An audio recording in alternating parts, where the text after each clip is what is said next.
Guys, how you doing? James Breese here and welcome to my native Wales. I'm up here in Coed this week. We've been filming the last few days for some Vivo Barefoot shoe reviews, so be sure to check out in the next few days. But I just wanted to drop by and send a message from a very wet, soggy North Wales. As you can see, it's a bit damp everywhere here. And yeah, this just dropped through my door the last 48 hours. I wanted to talk to you a little bit about the latest issue 17 of Fit Over 30 magazine, the strength and power issue. So I just want to dive in, give you a glimpse behind the scenes of what we've been doing. Kind of cool cover, right? I think so.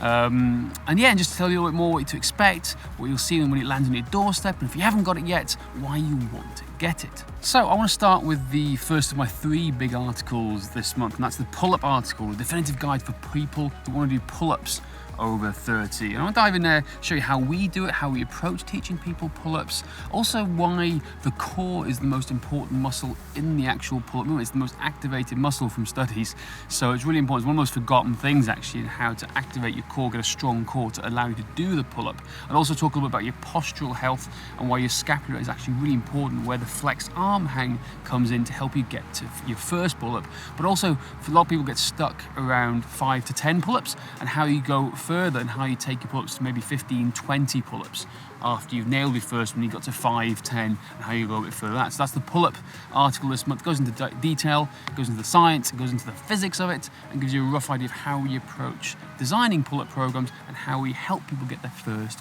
pull-up. Now, the second of the big 3 is the complete guide to plyometrics over 30. This is one of my biggest bugbears. Whenever I train in a commercial gym, I see so many people doing plyometrics wrong, or simply not ready to doing plyometrics. So I'm not saying you shouldn't be doing it, but I think they're an awesome technique, and you need to build and develop explosive power as you age, because we lose that pretty quickly. However, you need a baseline level of strength first, and not many people have that. They just jump into the box jumps. They go into the anything you want to do with plyometrics, the medicine ball pushes, everything involved with plyometrics they love to do, because it's fancy, it's fun, it's kind of cool, and I get that. But if you want to be an everyday athlete and want to be able to train properly and go further, then you need to develop strength first, and we show you the complete guide on plyometrics, how to develop strength, what sort of standards you need to get there, and then the first steps you take into the world of plyometrics. That's the complete guide to plyometrics over 30. I kind of enjoy it. I love doing plyometrics, and you should too. However, let's get you there step by step first. And then finally, the third one is calculating your macronutrient intake. Yes, this is going to be quite controversial. It's probably the most controversial topic in the world of fitness. This is where keto, veganism, low carb, high carb, all these sorts of diets start. Well, how do you determine your macronutrient intake? It's different for everybody. We show you what we do and how we start with people, and the math involved to get you to what you need to know. So here at Strength Matters, as you should know by now, we are very much nutritionally agnostic. We don't prescribe one diet for any type of person. However, when it comes to macros, and if you want to calculate macros, and if it fits your macros type of data, and that's how you want to push forward with your diet, we show you how we start off in the middle and how we expand to either left or right of the equation, depending on you want to go low carb, high carb, keto, veganism, whatever you want to do. We show you exactly that, and we break down the actual math involved to help you to get to it. Now, this month's case study is all about rugby. It's kind of apt, really, because it's the Autumn Internationals here in the UK. I went to watch Wales play South Africa on the weekend, which was a great game. Shame about the result. And yeah, that fan, hey?